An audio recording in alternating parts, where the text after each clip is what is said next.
ሰው እግዚአብሔር ከኔ ጋር ነው ብሎ መረጋጋት ካልቻለ በቀር ሁኔታ ሊያረጋጋው አይችልም። አሁን የፈራው ነገር ከሱ ቢወገድ ራሱ አይረጋጋም። ጮህና እግዚአብሔር ከኔ ጋር ነው ብሎ ባካቸው ድገምና እግዚአብሔር ከኔ ጋር ነው በል ባክህ። ሰይጣን ውሸቱን ነው። ሰላሜና የዘላለም መልሴ ጌታዬ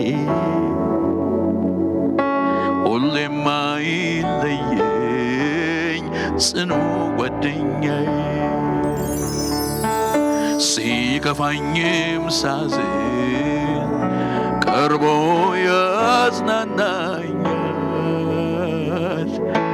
አይዞ ልጄ ያለ ያባብለኛል። ሃሌሉያ የእኛ መከታ ኤልሻዳይ ነው መነገር አለ ሁሉ በእጁ ነው ይቻለዋል።